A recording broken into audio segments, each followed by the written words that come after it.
할렐루야. 오늘 말씀의 제목은 우리에 대한 하나님의 사랑입니다. 세 가지 대지로 나누어서 말씀을 드리겠습니다. 그 첫 번째가 하나님은 우리를 당신과 동일시 할 정도로 우리를 사랑하시는 것을 본문을 통해서 보여주고 있습니다. 오늘 11절에 보면 나의 원수가 승리치 못함으로 주께서 나를 기뻐하시는 줄을 내가 아나이다. 나의 원수가 나를 이기지 못하는 것을 하나님이 보시고 하나님이 나를 기뻐하신다고 그렇게 말씀합니다. 나의 원수가 내게 승리를 얻지 못하는데 그것을 보고 하나님이 기뻐하신다. 내가 원수를 이기는 것을 하나님이 좋아하신다. 왜 그럴까요? 하나님이 우리를 사랑하기 때문에, 또 하나님이 영원히 나의 편이 되시기 때문에 내가 원수를 이기는 것을 하나님 자신이 이기는 것처럼 기뻐하신다는 말씀입니다. 자식들이 나가서 누구하고 싸울 때 부모는 무조건 자기 자식이 잘했든지 잘못했든지 간에 자기 자식의 편을 들고 싶죠. 그건 뭐 본능이라고 할 수가 있겠죠. 자기 자식을 나무래기도 하지만은 그건 그저 형식적으로 그렇게 하는 것이지. 싸워서 우리 아이가 맞으면은 안 좋고, 또 싸워서 우리 아이가 진 것보다는 이기는 것을 기뻐하는 것이 부모의 마음이죠. 하나님은 우리를 사랑하시고 또 영원한 우리의 편이기 때문에 우리가 이기는 것을 하나님이 이기는 것처럼 좋아하고, 우리가 지면은 하나님이 지는 것처럼 그렇게 마음을 아파하신다는 겁니다. 시편 118편 6절에도 보면 여호와는 내 편이시라 그랬어요. 하나님은 그 백성의 편이라. 그래서 내게 두려움이 없나니 사람이 내게 어찌할꼬. 하나님이 나의 편이 되어 주신다면 우리가 두려워할 것이 없죠. 그래서 이 하나님의 사랑은 무조건적입니다. 그래서 하나님의 사랑을 이 지상의 사랑에서 유일하게 비교할 수 있는 것이 부모의 사랑이죠. 그래서 하나님을 우리 아버지라고 그렇게 말씀하고 있습니다. 하나님이 그 백성에 대한 사랑과 부모가 그 자식에 대한 사랑은 매우 닮아 있습니다. 부모가 자식을 사랑하는 것은 무조건적인 사랑이죠. 편애적인 사랑이죠. 무조건적으로 자식의 편이 되고 무조건적인 사랑이고 일방적인 사랑이죠. 무조건 하나님은 그 자녀들의 편이 되어 주신다. 그 자녀들이 좋아하면 하나님도 좋아하시고, 자녀들이 이기면 하나님도 이기는 것처럼 기뻐하십니다. 그러니까 하나님의 사랑은 절대로 공평하지 않습니다. 편애적인 사랑이에요. 야곱은 사랑하고 에서는 미워했다고 하는 말씀처럼 하나님은 택자를 사랑할 때 그 택자 외에는 눈에 보이는 것이 없어요. 오직 그들만 사랑합니다. 그 아모스 3장 2절에 내가 땅의 모든 족속 중에서 너희만 알았다. 너희만 알았다는 말은 너희만 사랑했다는 말씀이죠.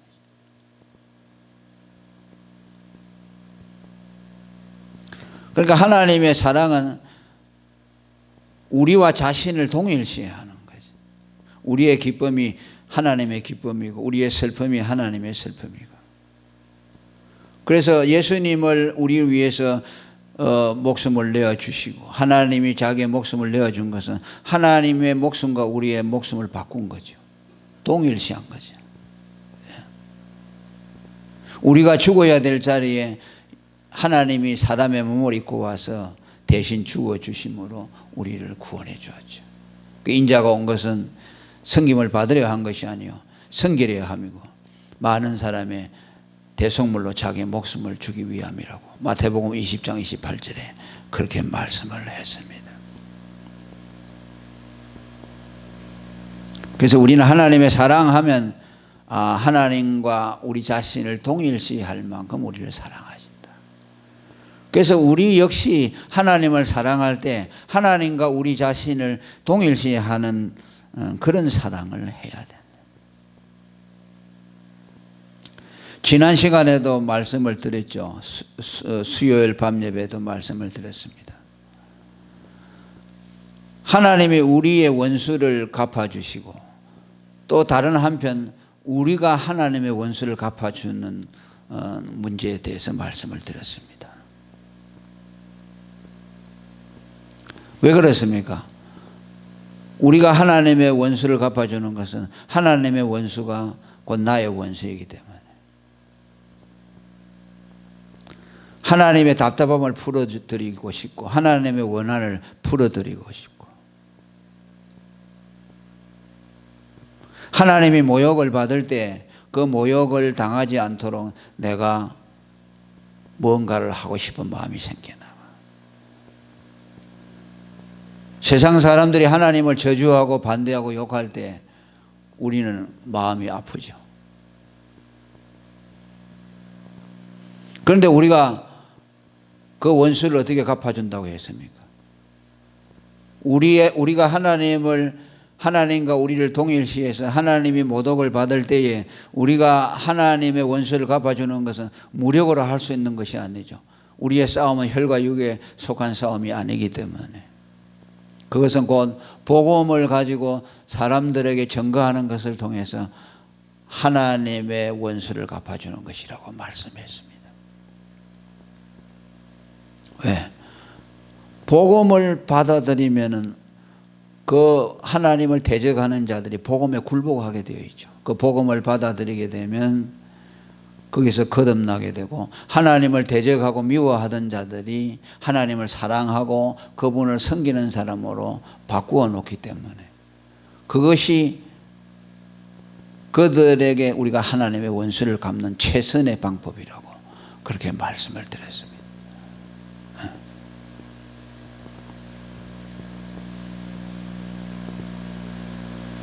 그래서 하나님은 우리가 기뻐할 때 함께 기뻐하시고 우리를 대신해서 원수를 갚아주시고 또 우리 역시 하나님과 우리 자신을 동일시해서 하나님의 아픔을 나의 아픔으로 알고 하나님의 모욕당할 때 거기에 분노를 느끼는 거예요. 소년 다윗이 골리앗을 향해서 가졌던 그 거룩한 의분. 그래서 다윗은 물맷돌을 가지고 나가서 하나님을 모독하는 골리앗을 끄꾸러뜨림으로 하나님의 원수를 갚아주었죠. 그 물맷돌은 오늘 우리가 가지고 있는 복음이라고 할 수 있어요. 복음을 가지고 하나님을 대적하는 자들에게 복음을 던져서 그들이 받아 먹으면 그 복음에 들어오게 되면 그들은 하나님을 대적하는 자리에서 하나님께 굴복하는 자리로 돌아서게 되는 것이죠.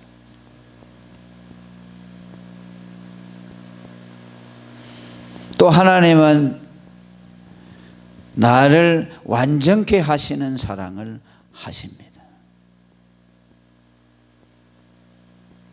나를 완전하게 바꾸어 주시는 사랑. 그러니까 하나님의 사랑은 이 세상에서 찾아볼 수 없는 거죠. 누가 우리를 완전하게 만들어 주겠습니까? 우리 육신의 부모도 우리를 완전하게 만들어 줄 수 없죠. 그런데 하나님은 우리를 완전하게 만들어주는 사랑. 하나님만이 우리에게 주실 수 있는 사랑입니다. 그것이 12절에 있는 말씀이죠. 주께서 나를 나의 완전한 중에 붙드시고 그렇게 말씀했습니다. 이게 다른 번역에 쉽게 표현한 것을 보면은 하나님이 나를 완전한 중에 있도록 나를 붙들어 주신다라는 뜻입니다. 지금 이 말을 하고 있는 말씀을 하고 있는 주인공은 다윗이죠. 이건 다윗 자신이 완전하다는 것을 말하는 거죠. 자기의 의를 가지고서 자기를 완전하게 세운다는 말씀이 아니에요. 다윗은 허물이 많은 사람이죠. 우리가 지난 시간에 4절의 말씀을 볼 때 다윗이 뭐라고 고백했습니까? 내가 주께 범죄하였사오니. 다윗은 죄인이죠. 하나님 앞에 잘못하는 사람이었죠. 그런데 오늘 12절에서 나를 나의 완전한 중에 붙드신다는 말은 내가 완전할 때 하나님이 나를 그 완전함을 보시고 나를 붙드신다, 그런 뜻이 아니에요. 다윗이 자기의 의로 완전해지니까 하나님이 그를 붙들어준다, 그런 뜻이 아니라는 말씀이죠. 허물이 많은, 실수가 많은 다윗인, 불완전한 다윗을 하나님께서 완전하게 세워주신다는 뜻입니다. 완전함 가운데 있도록 그를 붙들고 계신다라는 말씀이죠.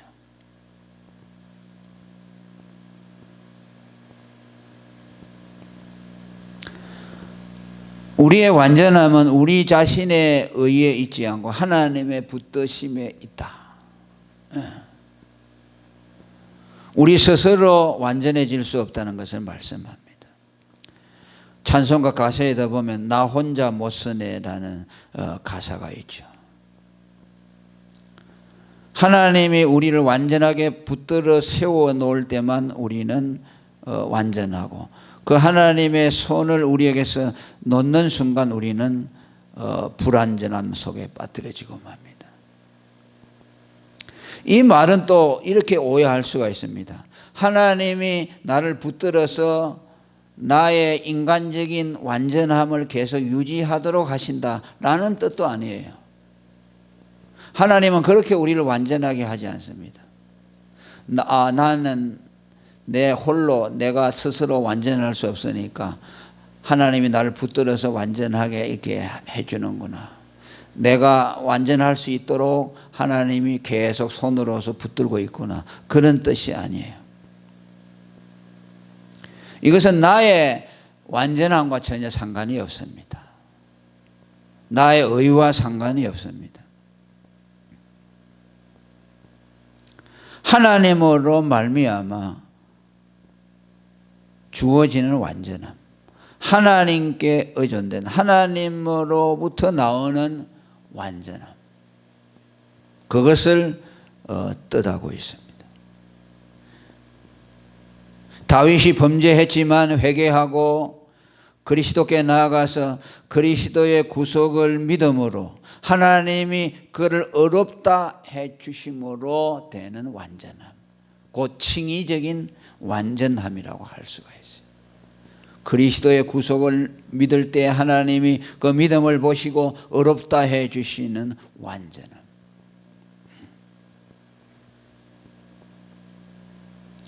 오늘 신약적으로 말하면 예수 그리스도를 믿음으로 말미암는 하나님의 의, 그 의를 가지고 우리를 하나님이 완전하게 세워주신다. 이거 외에는 없어요. 하나님이 나를 계속 완전하게 살도록 나를 계속 그렇게 해서 완전하게 세운다는 것이 아니에요. 그것도 결국은 내 의지요. 하나님이 도와가지고 내가 의롭게 된다. 그것도 하나님이 도우지만 내 의지요. 그러니까 전혀 다른 의지죠. 그 인간이 만들어내는 의는 완전할 수가 없어요. 그를 완전하게 세울 수가 없어요. 그리스도를 믿음으로 말미암아 하나님의 의만이 그 인간을 완전하게 세워줄 수가 있어요.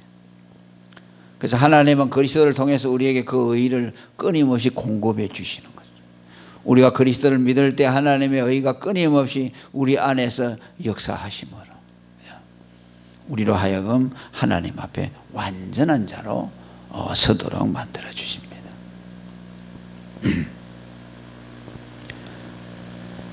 그리고 그 완전케 하심으로 우리를 영영히 주님 앞에 세운다고 말씀하고 있습니다.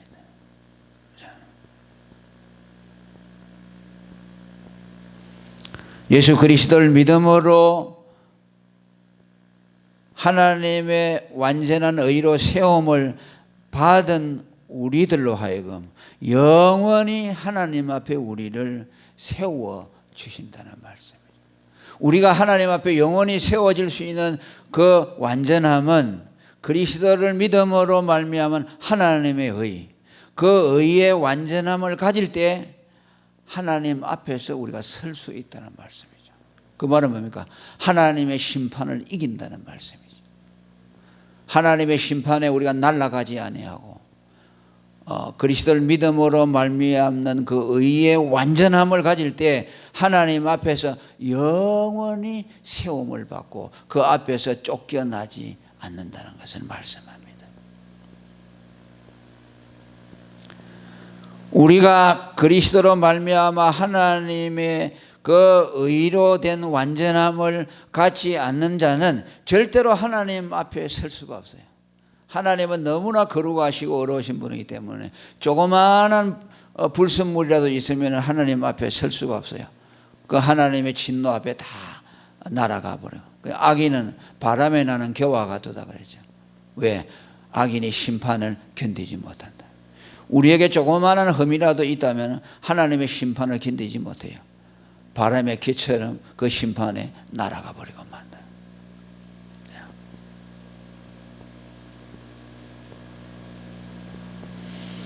우리를 하나님 앞에 영원히 세워줄 수 있는 그 완전함,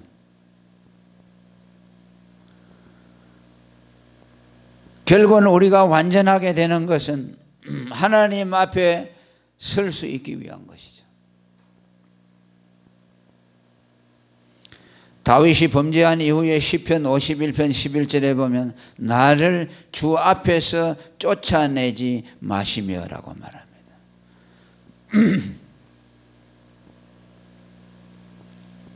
다윗이 범죄한 이후에 자기의 죄 때문에 하나님 앞에 설 수 없을까 하는 그런 생각이에요. 그러나 다윗은 그런 의미를 넘어서 내가 잘못하고 하나님 앞에 허물이 많지만은 나를 하나님이 주님 앞에서 나를 쫓아내지 아니할 것을 믿습니다라는 사실은 뜻이에요. 쫓아내지 마소서라는 말은 그저 애원하듯이 하나님 내가 죄가 있지만은 내 죄 때문에 쫓아내지 마소서라는 그런 애걸 하는 마음이 아니라 내가 비록 죄로 인해서 허물이 있지만은 내가 그리스도를 믿으니 그 믿음의 완전함을 보고 주님이 나를 쫓아내지 않을 줄로 믿습니다. 그런 의미예요. 이걸 잘못해서 가면 쫓아내지 마소서. 예수 믿는 사람이 하나님 앞에 쫓김을 받기도 하나? 그러니까 쫓아내지 말라고 막 애걸 하는 것인가? 우리의 믿음이 그렇게 불완전하고 나약하다면 어떻게 신임할 수가 있겠습니까? 뭐 조금 잘못하면 하나님이 쫓아내버리고. 그러면 우리가 견고히 설 수 없죠.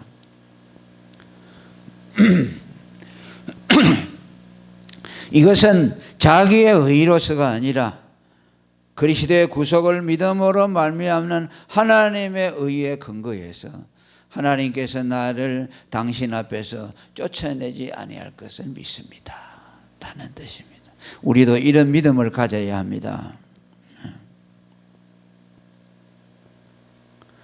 하나님 앞에서 우리를 영원히 설 수 있도록 하나님 앞에 우리를 세울 수 있는 완전함은 오직 그리스도를 믿음으로 말미암은 하나님의 의라는 것을 우리에게 보여줍니다.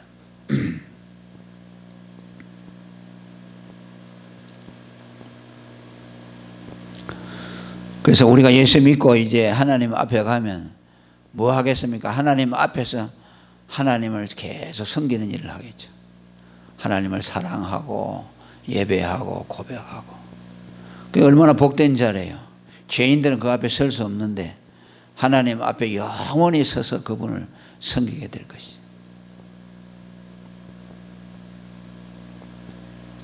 영영이 세운다는 말은 뭐니까 영생을 누린다는 말도 되겠죠. 영원히 하나님을 섬기는 기쁨을 누리게 된다. 영원히 그분 앞에서 머물 수 있는 축복을 누리게 된다.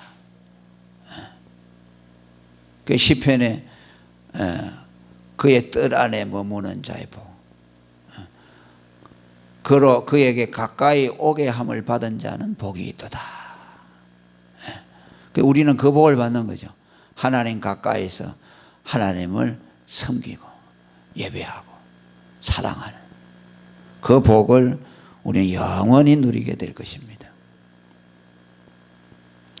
그리고 마지막으로 그 하나님의 사랑에 감격하여 영원한 찬송으로 이 시편의 마지막을 장식합니다.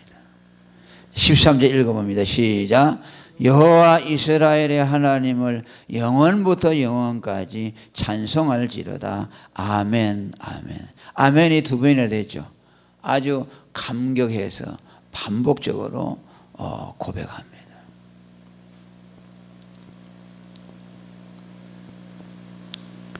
하나님 앞에 영광을 돌리는데, 찬송을 올리는데 영원부터 영원까지.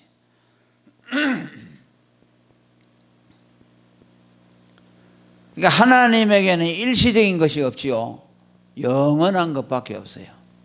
우리를 사랑하는 것도 영원전부터 사랑했죠.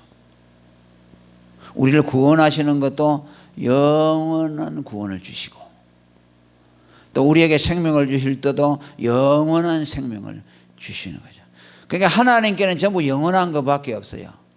그래서 하나님과 우리가 관계를 맺을 때도 우리 역시 하나님의 영원에 참여하게 되는 거죠. 우리가 하는 것도 영원한 것을 하게 돼 있어요. 이건 세상 사람들에게는 없는 거죠.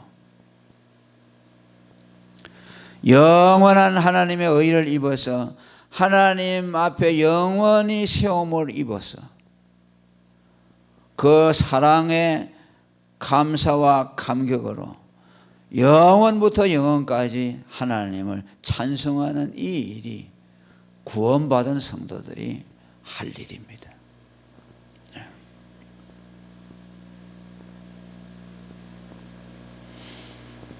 이스라엘의 하나님은 무엇을 말합니까? 이긴 자의 하나님이죠. 이스라엘은 이겼다는 뜻이죠. 하나님이 당신의 백성들을 향해서 이스라엘이라고 한 것은 이긴 자라는 것을 말씀해요. 하나님의 사랑을 입어서 영원히 이긴 자들, 하나님이 이긴 것처럼 영원히 이긴 자들이죠. 그들의 승리는 영원한 것입니다.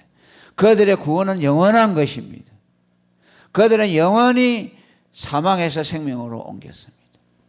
그들이 부르는 찬송은 영원한 찬송입니다. 그들의 소망도 영원한 것입니다. 그들이 비록 이 땅에 살고 있지만 그들은 영원을 추구하며 사는 사람들이에요. 이미 영원을 경험한 사람들입니다. 하나님의 영원을 맛본 사람들입니다. 하나님의 영생을 맛본 사람들입니다. 그러니까 우리가 세상으로 돌아갈 수가 없죠. 그 영원한 것을 버리고 일시적인 세상의 것을 돌아가고 그걸 바꾸겠습니까? 우리는 그럴 수가 없죠.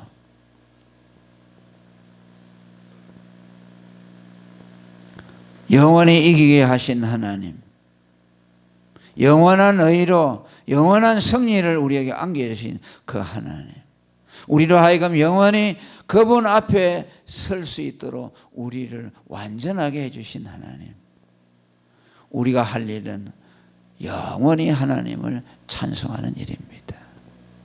이것이 우리의 사명입니다. 오늘 저녁에는 우리에 대한 하나님의 사랑을 생각을 했습니다. 우리에 대한 하나님의 사랑은 하나님과 나를 동일시하는 사랑이다. 우리가 원수를 이길 때 하나님이 왜 기뻐하느냐? 우리의 기쁨을 하나님 자신의 기쁨과 동일시하기 때문이다. 그래서 우리 역시 하나님의 기쁨을 나의 기쁨으로 알고 하나님의 뜻을 나의 뜻으로 알아서 하나님이 기뻐할 때 나도 기뻐하고 하나님이 모욕을 받을 때 나도 모욕감을 느끼며 하나님을 대신해서 원수를 갚아주려고 하는 거룩한 의분이 우리에게 있어야 된다. 우리는 그것을 복음을 통해서 세상 사람들에게 하나님의 원수를 갚아주도록 하셨다라는 것을 말씀드렸습니다. 그리고 하나님의 그 완전함을 우리의 완전함이 되게 하셔서 우리를 하나님 앞에 영원히 세워주셔서 영원히 하나님을 섬기고 그분을 즐거워하며 영원한 생명을 맛보며 살도록 우리에게 하셨기에 이제 우리는 영원토록 하나님을 찬송하는 그 일만 하다가 주님 앞에 가는 저와 여러분이 되기를 축원합니다. 통성으로 기도하겠습니다.